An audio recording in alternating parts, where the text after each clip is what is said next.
Hello and welcome to the third and final presentation on consumption function. As discussed earlier, Keynesian consumption function को हम लोगों को तीन हिस्से में समझना है. फर्स्ट पार्ट में हम लोगों ने कंजम्पशन फंक्शन के मीनिंग एंड कंपोनेंट्स को डिस्कस किया. सेकंड पार्ट में हम लोगों ने कंजम्पशन फंक्शन के टाइप्स को समझा और अब थर्ड और फाइनल पार्ट को स्टार्ट कर रहे हैं जिसमें हम लोग उन फैक्टर्स का डिस्कशन करेंगे जो कंजम्पशन फंक्शन को अफेक्ट करते हैं. तो इस थर्ड प्रेजेंटेशन में हम लोग कंजम्पशन फंक्शन को अफेक्ट करने वाले फैक्टर्स तथा कंजम्पशन फंक्शन के इंपॉर्टेंस क्या है इन बातों को डिस्कस करेंगे. सो टू बिगिन विथ, दो बहुत इंपॉर्टेंट फैक्टर्स हैं जो कंजम्पशन फंक्शन को अफेक्ट करते हैं. उनको हम लोग objective factors and subjective factors कहते हैं. कई इंपॉर्टेंट ऑब्जेक्टिव फैक्टर्स हैं जो कंजम्पशन फंक्शन को अफेक्ट करते हैं, जिसमें सबसे इंपॉर्टेंट कंपोनेंट इनकम है. इनकम अगर चेंज करता है तो डेफिनेटली वो कंजम्पशन एक्सपेंडिचर को चेंज करता है. इनकम चेंज करने से कंजम्पशन एक्सपेंडिचर सेम प्रोपोर्शन में चेंज करेगा या इसका प्रोपोर्शन चेंज करेगा, यानी प्रोपेंसिटी टू कंज्यूम या स्लोप पे क्या असर आएगा. तो केन्स ने इसके बारे में कहा कि शॉर्ट पीरियड में प्रोपेंसिटी टू कंज्यूम चेंज नहीं करेगा, लेकिन इनकम चेंज करने से कंजम्पशन डेफिनेटली चेंज करता है.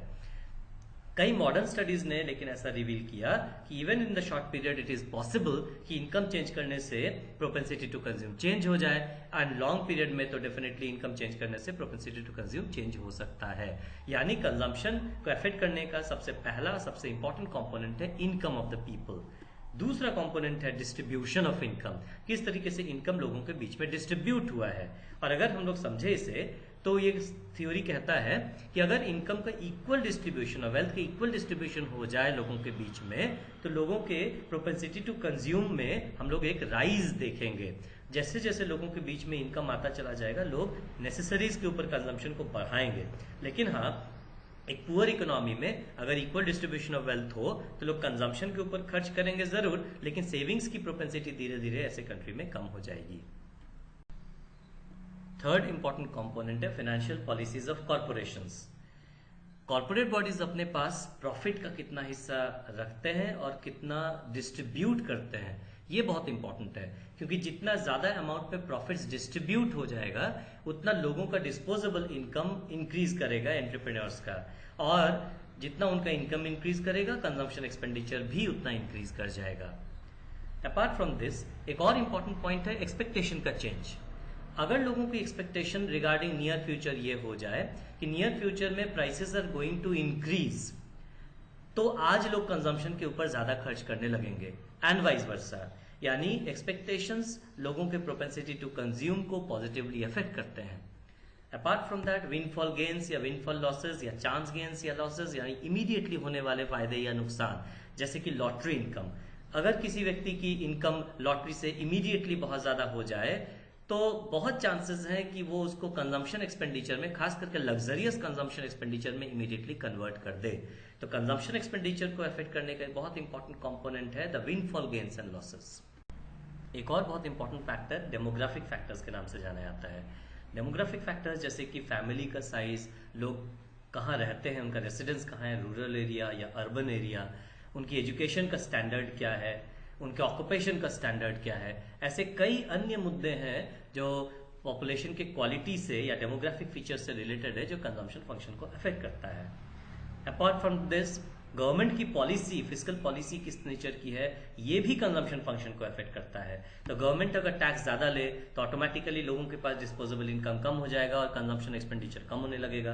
गवर्नमेंट अगर पब्लिक एक्सपेंडिचर को ज्यादा बढ़ाए तो ऑटोमेटिकली लोगों का इनकम बढ़ेगा और पॉसिबिलिटी है कि लोग कंजम्पशन को बढ़ाएंगे. गवर्नमेंट अगर ज्यादा पब्लिक लोन्स को रिसॉर्ट करता है तो लोगों की डिस्पोजेबल इनकम कैपेसिटी कम हो जाएगी, क्योंकि लोग गवर्नमेंट को लोन प्रोवाइड कर देंगे, इसलिए लोगों की कंजम्पशन एक्सपेंडिचर की कैपेबिलिटी कम हो जाएगी. यानी ये कुछ ऐसे फैक्टर्स है जो फिस्कल पॉलिसी से रिलेटेड है जो कंजम्पशन फंक्शन को डेफिनेटली अफेक्ट करता है. अपार्ट फ्रॉम दैट, क्रेडिट के क्या टर्म्स है, लोन के क्या टर्म्स हैं, ये भी कंजम्पशन फंक्शन को बहुत हद तक अफेक्ट करता है. अगर रेट ऑफ इंटरेस्ट कंपैरेटिवली कम हो जाए, क्रेडिट बहुत इजी गोइंग हो जाए, लोन बहुत इजीली अवेलेबल हो, डाउन पेमेंट्स कम हो, लोन को over a long span of time हम रिटर्न बैक कर सकते हैं, ऐसे प्रोविजंस किए जाए तो इससे कंजम्पशन एक्सपेंडिचर में इंक्रीमेंट हम लोगों को देखने को मिल सकता है. इसके अलावा लिक्विड एसेट्स भी प्रोपेंसिटी टू कंज्यूम को अफेक्ट करता है. लोगों के पास लिक्विडिटी कितनी है, कैश मनी कितना है. यदि लोगों के पास कैश मनी ज्यादा आएगा तो लोगों की टेंडेंसी होगी कि वो कंजम्पशन एक्सपेंडिचर ज्यादा करेंगे एंड वाइस वर्सा। इसके अलावा एक बहुत इंपॉर्टेंट कंपोनेंट है वेजेस। पिगू ने इसे इंट्रोड्यूस किया था, इसलिए इसे अक्सर पिगू इफेक्ट भी कहा जाता है। प्रोफेसर पिगू के बारे में हम लोग जानते हैं कि वो एक नियो क्लासिकल इकोनॉमिस्ट थे। तो क्लासिकल और नियो क्लासिकल इकोनॉमिस्ट का ये जनरल बिलीव था कि अगर एक रिडक्शन इन वेजेस हो, प्रोबेबली ये रिडक्शन इसलिए भी हो सकता है क्योंकि वेज कट पॉलिसी को देश में अपनाया गया है, तो अगर वेजेस रिड्यूस हो रहे होंगे इकोनॉमी में, तो इसके साथ साथ लोगों का इनकम चूंकि डिक्रीज कर रहा है, इसलिए लोग डिमांड को कम करेंगे। डिमांड कम होते ही प्राइसेस जो है गुड्स एंड सर्विसेज का वो फॉल करने लगेगा। इसके बाद जैसा कि माइक्रो इकोनॉमिक्स में हम लोग पढ़े हैं, प्राइस फॉल करते ही डिमांड शुड इंक्रीज। तो बिकॉज अब प्राइसेस कम हो रहे हैं, इसलिए लोग कंजम्पशन डिमांड को बढ़ाएंगे और कंजम्पशन एक्सपेंडिचर लोगों का बढ़ना शुरू हो जाएगा। ऐसा पिगू का बिलीव था। बिकॉज पिगू ने इस कॉन्सेप्ट को इंट्रोड्यूस किया, इसलिए अक्सर इसे पिगू इफेक्ट कहा जाता है। Apart from the above discussed objective factors, कई सब्जेक्टिव फैक्टर्स या साइकोलॉजिकल फैक्टर्स हैं जो कंजम्पशन फंक्शन को असर डालते हैं। इनको दो पार्ट्स में डिवाइड किया जाता है, concerning individuals and concerning business firms. अगर इंडिविजुअल्स को हम लोग ध्यान दें फिलहाल, तो इंडिविजुअल्स के कंजम्पशन फंक्शन को कौन कौन से साइकोलॉजिकल बातें हैं जो असर डालता है। तो एक बहुत इंपॉर्टेंट पॉइंट है कि हम फ्यूचर जो अनफोर्सीन है, जिसको हम जानते नहीं है, देख नहीं पा रहे हैं अभी, उसके लिए कुछ रिजर्व्स ऑफ मनी बचाना चाहते हैं कि नहीं। तो अगर फ्यूचर के लिए मनी रिजर्व बचाना चाहते होंगे तो प्रेजेंट डे कंजम्पशन को हम लोग कम करेंगे। इसके अलावा फ्यूचर नीड्स के लिए भी हम लोग कुछ पैसे बचाने चाहते हैं। तो फ्यूचर में हो सकता है कि हम लोगों को कई खर्च ऐसे करने पड़े जो बहुत आवश्यक होगा, नेसेसरी होगा। उनके लिए अगर हम आज मनी ज्यादा सेव करना चाहते हैं तो प्रेजेंट डे हमारा कंजम्पशन कम हो जाएगा। अपार्ट फ्रॉम दैट, फ्यूचर में हम एंजॉय करना चाहते हैं तो प्रेजेंट डे कंजम्पशन को हमको कम करना होगा। इसके अलावा हम अपने सोशल स्टेटस को अगर इंप्रूव करना चाहते हैं तो ordinarily social status monetary power के साथ आता है। तो हम लोग ये कंसिडर करते हैं कि अगर हम आज सेविंग ज्यादा करें, मॉनिटरी पावर हमारा इंक्रीज करेगा, तो हम प्रेजेंट डे कंजम्पशन को कम करके फ्यूचर में सोशल स्टेटस को इंप्रूव करने के लिए कंजम्पशन को कम करते हैं। और इसके अलावा अगर हम फ्यूचर जनरेशन के लिए, अपने फोर्थकमिंग जनरेशन के लिए पैसा ज्यादा होल्ड करना चाहते हैं तो भी प्रेजेंट डे कंजम्पशन को हम कम कर देंगे। अब अगर हम बिजनेस फर्म्स की बात करें तो साइकोलॉजिकल फैक्टर्स या सब्जेक्टिव फैक्टर्स बिजनेस कॉर्पोरेशंस को असर करता है कई तरीके से। जैसे कि हम अगर अपने बिजनेस को फ्यूचर में एक्सपैंड करना चाहते हैं तो ऑब्वियसली प्रेजेंट डे कंजम्पशन को कम करके सेविंग्स को जनरेट करना होगा, ताकि फ्यूचर के लिए हम इन्वेस्टमेंट करने के लिए फंड अवेलेबल कर सकें। इसके अलावा अगर हम इमरजेंसीज को मीट करना चाहते हैं तो उसके लिए मुझे कुछ फंड सेव करना चाहिए, यानी प्रेजेंट डे कंजम्पशन को हम लोगों को कम कर देना चाहिए इन दैट केस। इसके अलावा कंपनी को मैनेज करने के लिए अच्छे से वी नीड मोर मनी, और तब मुझे प्रेजेंट डे कंजम्पशन को कम करके मोर फंड जनरेट करना चाहिए for the proper management of the company. And apart from that मुझे सफिशिएंट फाइनेंशियल प्रोविजन अगर रखना है, फ्यूचर प्रोविजन रखना है, रॉ मटेरियल्स परचेज के लिए रखना है, या फ्यूचर में फर्दर इन्वेस्टमेंट के लिए रखना है, तो भी मुझे प्रेजेंट डे कंजम्पशन को कम करने की जरूरत होगी। एक बहुत इंपॉर्टेंट पोस्ट केनेजियन इकोनॉमिस्ट है ड्यूसनबेरी। उन्होंने यह हाइपोथेसाइज किया कि कंजम्पशन फंक्शन मेयरली केवल प्रेजेंट इनकम के ऊपर ही डिपेंडेंट नहीं, जैसा कि केन्स ने समझाया कि आज की इनकम से आज का कंजम्पशन अफेक्टेड है, लेकिन ड्यूसनबेरी का कहना है कि ये केवल आज के इनकम पे नहीं, बल्कि ये पास्ट स्टैंडर्ड ऑफ लिविंग के ऊपर भी हमारा प्रेजेंट कंजम्पशन एक्सपेंडिचर डिपेंड करता है। इस वजह से उनका मानना यह है कि कंजम्पशन फंक्शन एक इरिवर्सिबल प्रोसेस है।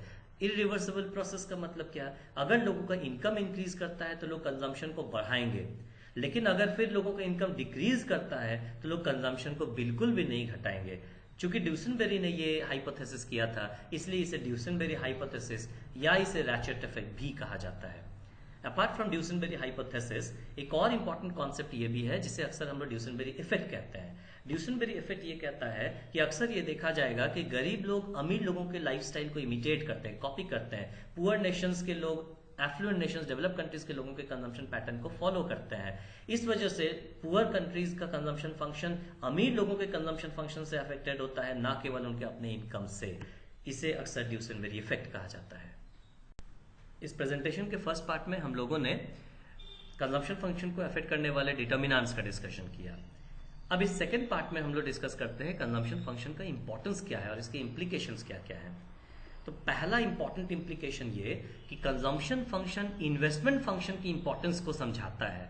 बिकॉज शॉर्ट पीरियड में consumption function relatively stable character का है, इसलिए कंजम्पशन में बहुत ज्यादा चेंज ओवर की गुंजाइश नहीं है। और इस वजह से अगर एम्प्लॉयमेंट स्टैंडर्ड्स को रेज करना है, अगर इनकम को बढ़ाना है, तो इन्वेस्टमेंट के इंपॉर्टेंट रोल को हम लोगों को समझना होगा, ऐसा कंजम्पशन फंक्शन रिवील करता है।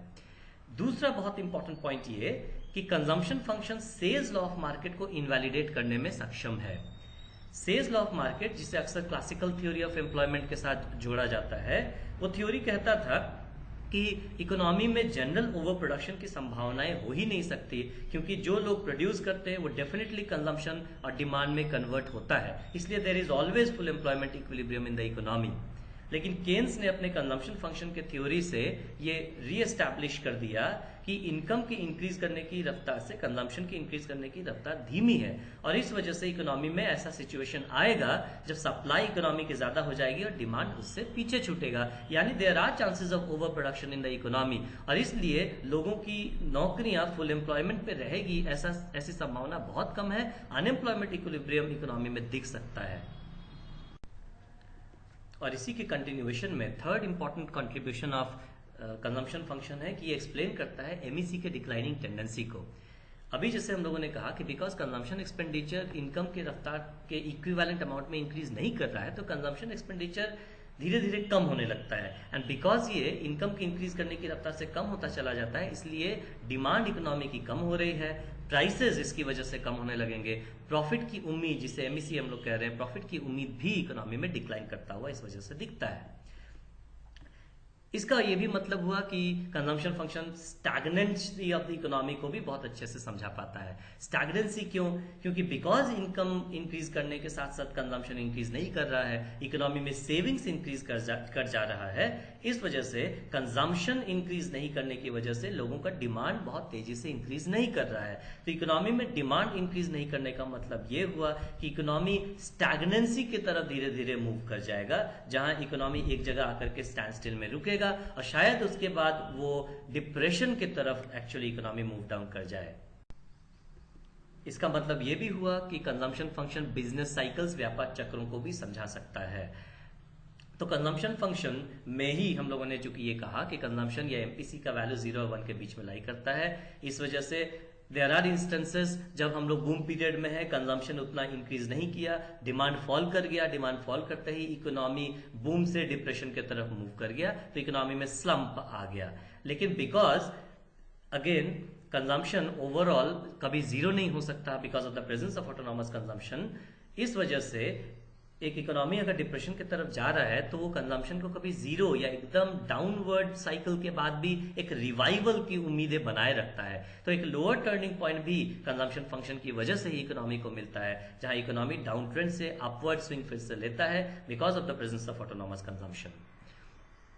तो जब ये बिजनेस साइकिल को समझाता है तो साथ ही साथ ये इनकम जनरेशन के प्रोसेस का भी डिस्कशन कर रहा है, बिकॉज हम लोगों ने एक और कॉन्सेप्ट सीखा है जिसे मल्टीप्लायर थ्योरी का कहा जाता है, और उस थ्योरी के अनुसार अगर हम लोग इकोनॉमी में कभी इन्वेस्टमेंट को या एक नया एडिशनल परचेसिंग पावर इंजेक्ट करते हैं इकोनॉमी में, तो because of the presence of MPC economy में एक मल्टीप्लायर, पॉजिटिव मल्टीप्लायर काम करेगा जो इकोनॉमी की इनकम को इनिशियल चेंज इन इन्वेस्टमेंट से कई गुना ज्यादा इंक्रीज कर देगा। तो इनकम जनरेशन के प्रोसेस को भी हम कंजम्पशन फंक्शन की मदद से समझ सकते हैं। And finally Keynesian consumption function under employment या अनएम्प्लॉयमेंट इक्विलिब्रियम का भी डिस्कशन करता है। क्लासिकल इकोनॉमिक्स ने केवल इकोनॉमी में फुल एम्प्लॉयमेंट इक्विलिब्रियम का डिस्कशन किया, लेकिन केन्स ने अपने कंजम्पशन फंक्शन के जरिए और साइकोलॉजिकल लॉ के जरिए ये समझाया कि बिकॉज कंजम्पशन का चेंज इनकम के चेंज से स्लोअर है, इसलिए इकोनॉमी में ये चांस हमेशा रहेगा कि एग्रीगेट डिमांड एग्रीगेट सप्लाई के साथ इक्वल तो हुआ, लेकिन वो इक्विलिब्रियम फुल एम्प्लॉयमेंट पे नहीं बल्कि फुल एम्प्लॉयमेंट लेवल से पहले आया। इसलिए इकोनॉमी में पॉसिबिलिटी है कि एग्रीगेट डिमांड और एग्रीगेट का सप्लाई अंडर एम्प्लॉयमेंट इक्विलिब्रियम के स्टेटस को रिवील करे। विद दिस हम लोग एंड करते हैं थर्ड और final video on consumption function. तीनों वीडियोस में आपने नोटिस किया होगा हम लोगों ने basic idea of macro economics, graph का बेसिक आइडिया और इक्वेशंस को के बेसिक आइडिया को हम लोगों ने केवल यहाँ पर यूज किया है। अगर आप चाहे इसमें हायर लेवल मैथमेटिक्स भी इंट्रोड्यूस कर सकते हैं। कंजम्पशन फंक्शन को यूज करते हुए आगे macro economic equilibrium in a 2 sector economy, 3 sector economy and 4 sector economy हम लोग कर सकते हैं। अपकमिंग वीडियोस में मैं कोशिश करूंगा कि ये भी आपके सामने प्रेजेंट करूं। If you have any suggestions regarding all these 3 videos तो आप ज़रूर उसे भी यहाँ सजेस्ट करें ताकि मैं आगे मॉडिफिकेशंस कर सकूं और मैं अपग्रेड कर सकूं। Thank you for watching this video.